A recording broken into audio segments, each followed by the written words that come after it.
We're having coffee today with Bill Lauderdale, who is the supervisor of District 4. Bill, thank you for coming and joining me today. Well, it's my pleasure. You and I were talking a few days ago, and I said, you know, I'm from Louisiana. We don't have supervisors, a county board of supervisors, and that was kind of a new term for me. So tell me a little bit about what the function is of the supervisors and what district you cover, and I don't even really know what to ask you, so just give me the rundown on the Board of Supervisors. Well, the county supervisors and all are created by the Constitution of the state. It's a little different from like your city board of aldermen and mayor, and they're more like a corporation than the county. But different states have different names for the elected officials that are over the counties in all the states, and it could be, as in Louisiana, a police juror, or in other areas a commissioner, and some are even called judges. So it's different names, but we all have basically the same responsibilities in running county government. And it's got to do with your courts and law enforcement. Some even do the schools, even though we set the levy for schools, the tax levy, we don't actually have the direct run of the schools. We got a school board that handles that part of it. But we're over the roads in the county. We're over all roads in the county, but it's sort of a contract with the city. We give them money and they maintain the city roads inside the city limits. So that's real quick, that and the fact that we have to work with a big budget every year and balance that budget to fund everything. Now, I know you brought a diagram that we're going to embed in the video later, but go over this, and as you talk about it, I'm sure he'll embed it in the video, and people will be able to see what you're talking about as you talk about it. Yeah, it's a very simple diagram that shows out of the dollar you pay in your property taxes where it goes. And like for roads, it's not but 10.7 cents out of each dollar that you pay in property taxes goes to the roads. A lot of people think the majority of the money goes to roads, but it doesn't. Yeah, I would have thought that. No. Library gets 1.5 cents out of a dollar, so it's a small amount for the library. Now, General County gets 28.3, and General County is all of your justice, jail, courts, all of that, courthouse, all of that is the General County, everything but the roads. Junior college, we finance Hines Community College out there, and it's like 4.4 cents out of each dollar. And then, of course, we have got money that we have borrowed in the past that we're paying back our debt service, which is 1.7 cents. The schools get the big chunk of money out of the dollar that you pay in property taxes, and that's 53.3 cents out of every dollar. And we always need more. Always. And really, when you add these up, we pay almost 75% of our money goes for either taking care of convicts or taking care of kids. That's where all of our tax money goes, just about. And that's one reason why we have been so blessed here in Warren County to have the casino revenue to be able to put on our paving some roads, and I know they're struggling just like everybody else is in this economy we're having now. So, but it's still been a blessing to be able to have that money, even though it has shrunk up some. Yes. To be able to pave some of our roads. We basically wouldn't be able to pave a road if not many of them if we didn't have that revenue.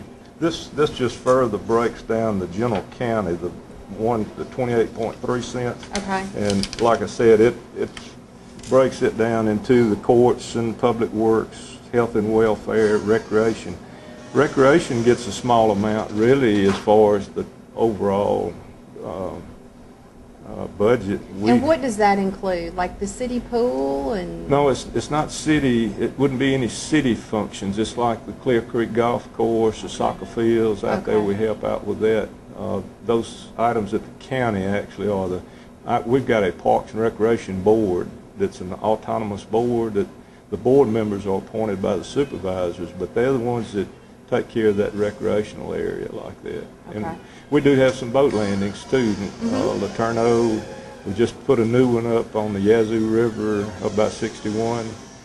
There's one up on the Sunflower Diversion Canal, one at Eagle Lake that we just built a nice restroom for up there. Now, Bill, how long have you been a supervisor? This is my 5th 4-year term. I started in 1988.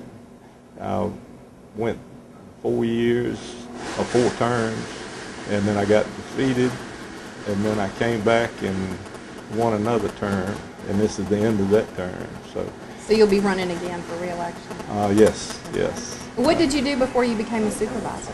I had worked in manufacturing for right at 18 years before I became a supervisor. Now let's see, that's 20 and 20. You don't look old enough for that, Bill. I wish. I wish. So you're the supervisor for District 4. District 4. And what area does that encompass? That's the southwest part of Warren County, and it basically kind of roughly goes from I-20 and it goes south down Hoss Ferry, Fisher Ferry, and goes over to the river. Actually goes across the river on Davis Island. Part of Davis Island is in Warren County. Okay. That's down below Laterno. Okay. And how many supervisors does every county have the same number of supervisors? Does that vary? All 82 counties have 5 supervisors, no matter how big or small they are. Now, the pay for a supervisor is based on the assessed valuation, how much value in land they have. And that's in their district? In the county. Okay.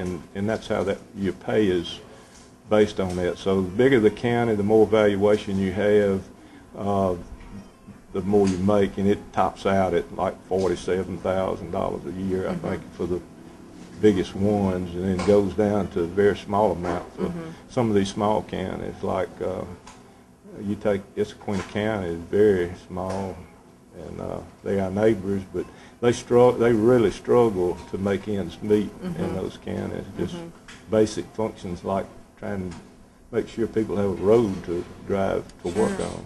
Sure. So you've kind of gone over what our tax dollars go for, you know, what that money is being utilized for, and what area your district covers.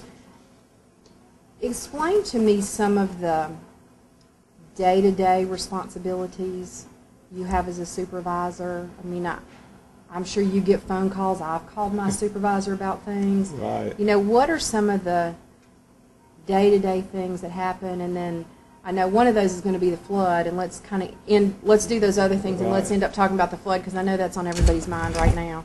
Yeah, one thing about this job is it's never the same. And really legally, all a supervisor has to do to remain in office is to go to one meeting a month, the first Monday of the month. And that would take care of it. Of course, he probably wouldn't serve but one term. That's probably right. Or she.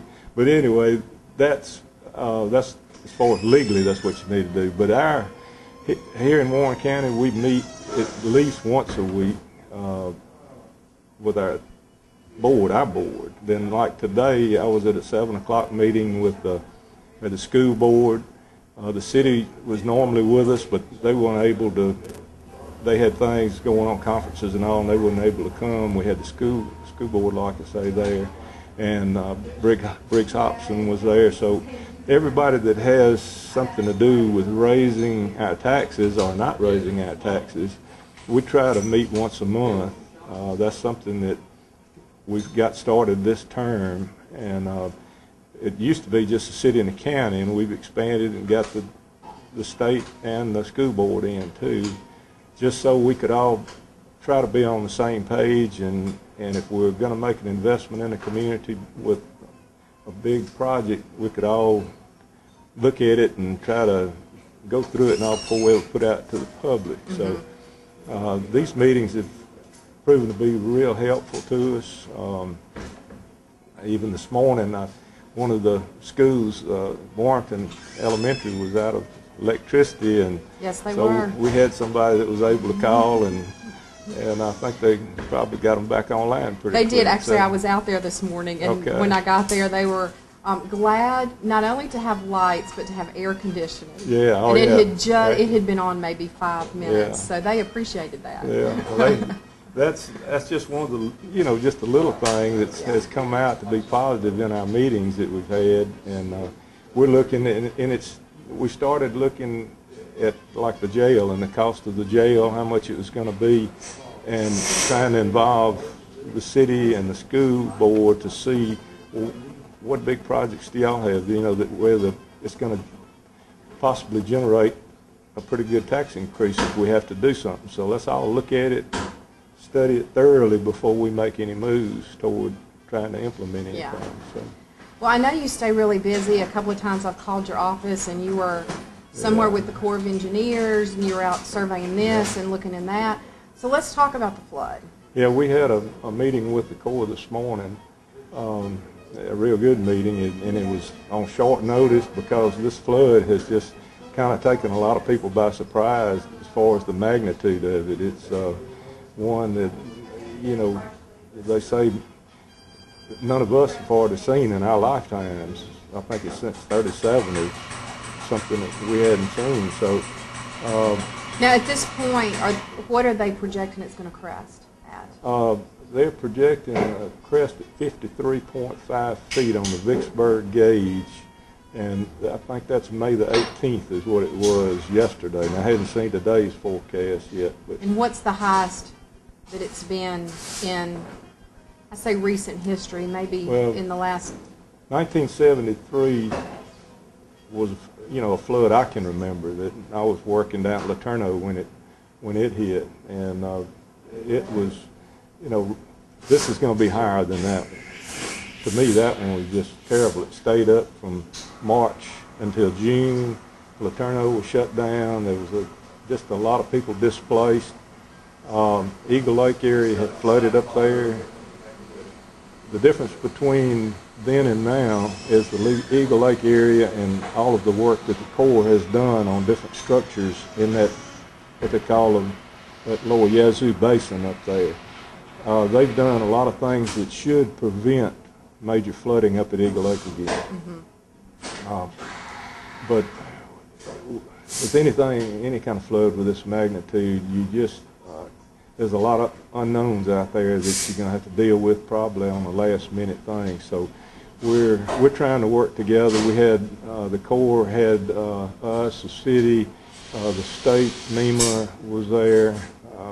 A lot of your big industries was there today recognized. So it was a very good meeting, a lot of questions asked, and one thing bad about this kind of situations, you have a lot of rumors going around about what's going to happen here, and it doesn't take long to get a rumor started and scare the wits out of everybody. Well, yeah, so, it's the uncertainty and the fear. And flooding is a fearful thing. It is. It is. So hopefully we're going to be able to get a lot of facts out now, and we got a lot of electronic means to do that now we didn't have back in '73, so hopefully we're going to be able to do we're something. Taping this, today is Wednesday, April the 27th. We don't know when this is actually going to run, but you mentioned to me earlier that you're anticipating the floodgates down on the riverfront, you're anticipating will be closed perhaps as early as tomorrow.